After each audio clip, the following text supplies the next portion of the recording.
Public 18 Rajasthan देखने वाले दर्शकों का बहुत बहुत स्वागत है। शुरुआत करते हैं इस समय के सबसे बड़े बुलेटिन से। तो राजस्थान के अभेड़ा जैविक उद्यान में बाघ ने ली केयरटेकर की जान। चंद्र ग्रहण के बीच राजस्थान में कैसा रहेगा मौसम, जानिए बारिश और ठंड को लेकर ताजा अपडेट।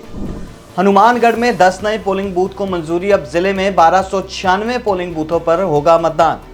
विधानसभा में मैदान में खुद उतरे हनुमान बेनीवाल, आरएलपी ने जारी की 10 कैंडिडेट्स की लिस्ट। पीएम मोदी ने लिया जगत गुरु रामभद्राचार्य से आशीर्वाद, कहा अयोध्या में राम मंदिर बनकर तैयार। अब खबरें विस्तार के साथ। राजस्थान में कोटा के अभेड़ा जैविक उद्यान में शुक्रवार को बाघ ने बाड़े की देखभाल करने वाले केयरटेकर को मार डाला। अधिकारियों के मुताबिक घायल बाघ का इलाज चल रहा था। केयरटेकर रामदयाल नागर उसकी चोट पर दवा छिड़क कर लौट रहा था कि बाघ ने हमला बोल दिया।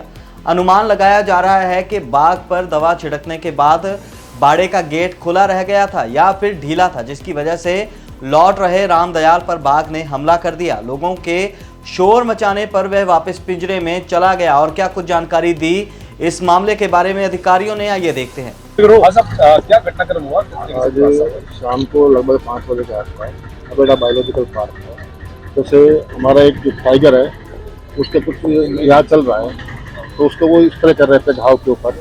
उसी समय अचानक से टाइगर का हमला हुआ, उसमें उसकी वहाँ घायल हो गया था। मौके पे स्टाफ लोग था, मौके पे स्टाफ ने तुरंत उसको वहाँ से लिया और हॉस्पिटल लेकर आए।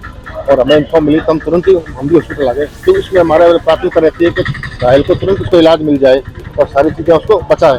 सारा घटनाक्रम, सारी जानकारी हमारा उसी के ऊपर रहती है। तो यहाँ हॉस्पिटल जब लेके आए थे तो डॉक्टर साहब ने जब मौके पर थे, उपस्थित थे, उन्होंने उसको देखा और फिर वो हमारे बीच में अब नहीं है। तो क्या नाम हमारे केयरटेकर है रामदयाल जी नागर, हमारे सबसे अनुभवी लोगों में से है और लगभग 25-30 साल से इनकी सर्विस है। वो टाइगर में लॉइंसमैन का काम करते रहे, सबसे अनुभवी और सबसे अच्छे अपने वर्कर में से एक आदमी है। तो इसका हमें बहुत दुख हुआ है और उनके परिवार को भी हमने तुरंत इन्फॉर्म कर दिया। उच्च अधिकारियों को सूचना दे दी गई, पुलिस को इन्फॉर्म कर दिया गया। अब पुलिस अपनी जाँच कार्रवाई करनी है वो करेगी, उसके बाद ही और हम भी इसकी जांच करेंगे कभी मामला पूरा क्या हुआ, मौके पर क्या स्थिति हुई, क्या बनी। तो किस कारण लेकिन पता लगा किस तरह से, मतलब हमला कैसे, केज खुला रह गया या नहीं? केज खुला नहीं होता है। मैं कह रहा हूँ ना, हमारे सबसे पुराने वर्कर अनुभवी आदमी, एक तो कोई नया आदमी होता है ना, सबसे पुराना जिसकी 25-30 साल की नौकरी केवल इसी काम को करते करते हो गई है। और वहाँ साथ में हमारा कंपाउंडर भी है, वहाँ हमारा स्टाफ भी मौजूद है और उसका ट्रीटमेंट कर रहे हैं, काम कर रहे हैं। तो अभी जब तक उसकी एक बार इंक्वायरी नहीं होती तब तक कुछ भी कहना जल्दीबाजी है कि पूरा घटनाक्रम वहाँ पे क्या हुआ है। लेकिन ये है कि टाइगर का हमला हुआ है और वहाँ पर मौके पर जो घायल हुआ उसको तुरंत ही यहाँ पर लेकर आ गए और उच्च अधिकारियों को सबको इन्फॉर्म कर दिया, परिवार को इन्फॉर्म किया, परिवार भी तुरंत आ गया।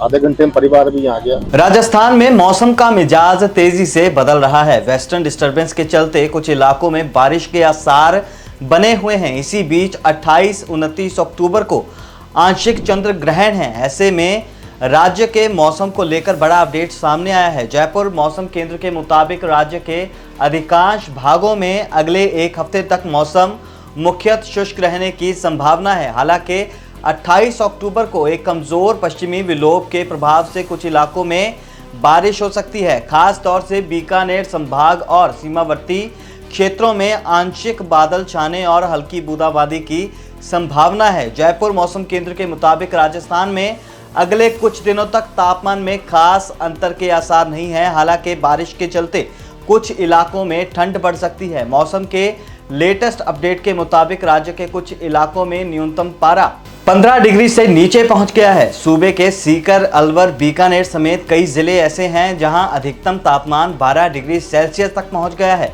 मौसम विभाग के मुताबिक राज्य में आज 4 जिलों में बारिश के आसार दिख रहे हैं। अगर बारिश होती है तो तापमान में गिरावट संभव है। ऐसे में जिन भी इलाकों में बरसात की स्थिति नजर आए वहां लोगों को खास सावधानी बरतने की जरूरत है। मौसम वैज्ञानिकों के मुताबिक राज्य में इस समय मौसम लगातार बदल रहा है। दिन में गर्मी की वजह से पारा ऊपर जा रहा है, लेकिन सरहदी इलाकों में कई जगहों पर न्यूनतम तापमान में गिरावट देखने को मिल रही है। हनुमानगढ़ जिले में विधानसभा चुनाव को लेकर 10 पोलिंग बूथों को मंजूरी दे दी गई है। इस तरह अब की बार 1296 बूथों पर मतदान होगा। वहीं पोलिंग पार्टियों को 24 नवंबर को राजकीय पॉलिटेक्निक कॉलेज से रवाना किया जाएगा। इस क्रम में टाउन के एनएमपीजी कॉलेज में मतदान कार्मिकों को प्रशिक्षण दिया जा रहा है। शुक्रवार को 1620 द्वितीय व तृतीय मतदान अधिकारियों को प्रथम प्रशिक्षण दिया गया। उप जिला निर्वाचन अधिकारी Kapil Yadav, master trainer MP Singh, Ramesh Dhanak उपस्थित रहे। इस दौरान मतदान दल गठन कमेटी के सहायक प्रभारी सहदेव तिवारी ने बताया कि प्रशिक्षण में मतदान कार्मिकों की 100% उपस्थिति रही है। इसी के साथ आपको बता दें कि जिला युवा अधिकारी रीना केसरिया द्वारा छात्र छात्राओं को चुनाव आयोग के महत्वपूर्ण ऐप KYC के बारे में जानकारी देते हुए चुनाव के महत्व के बारे में विस्तार से भी समझाया गया। बता दें कि भादरा विधानसभा में पिछले विधानसभा चुनाव के दौरान पुरुष मतदाता से अधिक महिला मतदाताओं ने मतदान किया था। पूरे प्रदेश में हनुमानगढ़ जिले का मतदान प्रतिशत अच्छा रहा।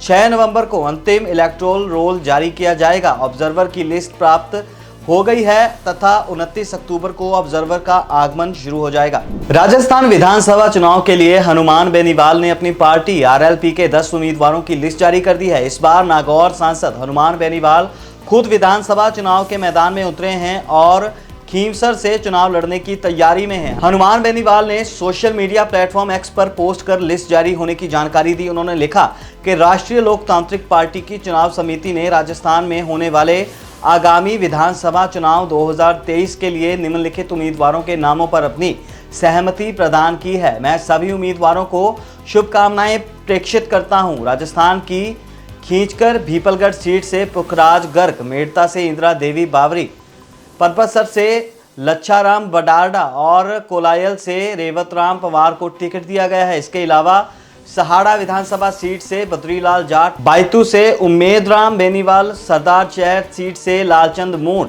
सांगनेर से महेश सैनी और जोधपुर सीट से डॉक्टर अजय द्विवेदी पर RLP ने भरोसा जताया है। भगवान राम की तपोभूमि चित्रकूट में प्रधानमंत्री नरेंद्र मोदी ने तुलसी पीठ के जगत गुरु रामभद्राचार्य से मुलाकात की और उनसे आशीर्वाद लिया। इस दौरान जगत गुरु रामभद्राचार्य ने कहा कि प्रधानमंत्री नरेंद्र मोदी ने देश का कायाकल्प कर दिया है। PM उनके मित्र है। इतना ही नहीं, उन्होंने कहा कि मुझे आंख नहीं चाहिए बल्कि भारत में बार बार जन्म चाहिए। PM मोदी से मुलाकात के बाद जगत गुरु रामभद्राचार्य ने कहा कि सांसारिक जीवन में मेरे 2 मित्र हैं, एक नरेंद्र मोदी हैं, यह कोई चाटुकारिता नहीं है, और अलौकिक मित्र भी श्री कृष्ण भी हैं। उन्होंने आगे कहा कि नरेंद्र मोदी जी ने देश की काया बदल दी है। कौन कल्पना कर सकता था कि चंद्रयान 3 चांद के दक्षिणी ध्रुव पर पहुंच जाएगा। उन्होंने आगे कहा कि मुझे आंख नहीं चाहिए, मुझे भारत में बार बार जन्म चाहिए।